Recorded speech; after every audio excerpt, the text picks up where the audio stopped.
يوم جدا طويل.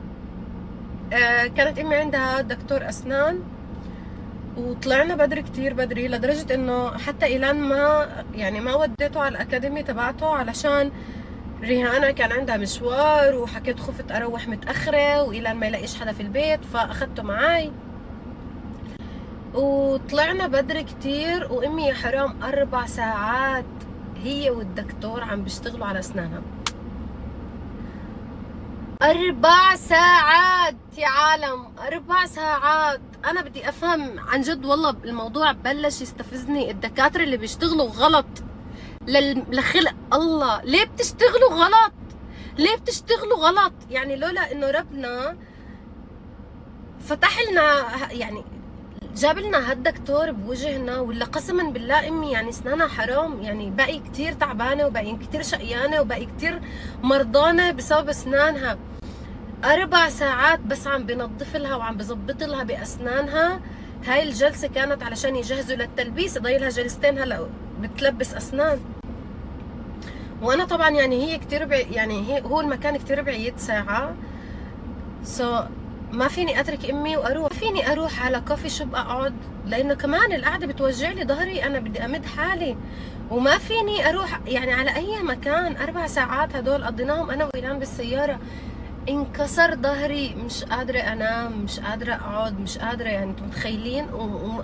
ومش قادرين ناكل، ومش قادرين نسوي اشي الا لما تخلص امي. والله ما بعرف كيف روحت على البيت، كنت كتير نعسانة وبسوق بالسيارة وامي بتصحي فيي امي بتنادى علي بتقولي شهدان. يا حرام كانت كتير متضايقة وتعبانة عشاني، وانا يعني يعني خلص انا بجوي، عرفتوا كيف؟ خلص هرموناتي ضربت على الاخير ضربات، لا راحة، لا استجمام ولا اي اشي، ولازم اضرب ساعة ترويحة. فكنت عن جد مستوية على الاخر. فحرام امي كانت كثير هاكله همي، وعن جد يعطيه الف عافيه الدكتور، يعني دكتور بحق ورب، قسما بالله 4 ساعات يقعد هو ينظف لها اسنانها. لما روحت على البيت اول شيء عملته نمت، لا اكلت لا شربت ولا سويت ولا اي اشي، اسمعوا بأواعية نمت وحياة الله. فما فيش، نمت اللي هيك ساعة زمان، واذ جايين في البيت بدهم يظبطوا شغلات، صحيت اكلت لي 2 برجر، عملت لي 2 برجر، سلخت 2 برجر.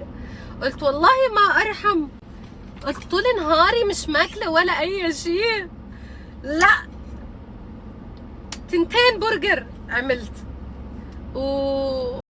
والحمد لله يعني كان زاكي كان زاكي كتير، لدرجة ان انا كنت بدي كمان، بس مش قادرة، معدتي كانت، وضليتني طول الليل صاحية عشان اكلت 2 برجر. معدتي وحرقان وابصر ايش من هذا الحكي. طبعا غلط جدا انه الحامل تاكل وجبات كبيرة مع بعض، لازم تاكل وجبات صغيرة صغيرة صغيرة صغيرة عشان تقدر تهضم، وعلشان تقدر انه المعدة تاخد الاكل. فانا رحت ضربالي 2 برجر مرة واحدة، وهي اول مرة بحياتي، سبحان الله، اول مرة بحياتي، والله اول مرة بحياتي باكل بهالكمية. هم هالقد يعني، بس عن جد اول مرة بحياتي باكل هالكمية على قد ما كنت جوعانة. والحمد لله يعني مرق يومي تمام، رجعت نمت على وجه الصبح، وصحيت اليوم نشيطة رشيقة بديقة تتيقة يعني وكذا وهيك.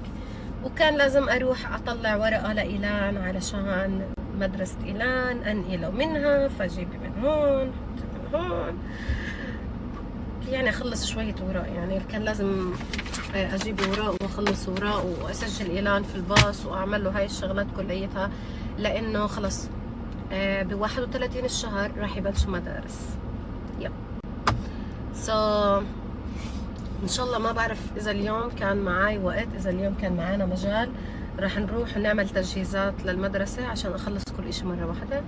اذا ما حسيت حالي عندي طاقة بالمرة خليها لبكرة، يعني اتس اوكي. فهذه هي كل القصة، هاي هي كل القصة. ان شاء الله اولد بشهر يا رب.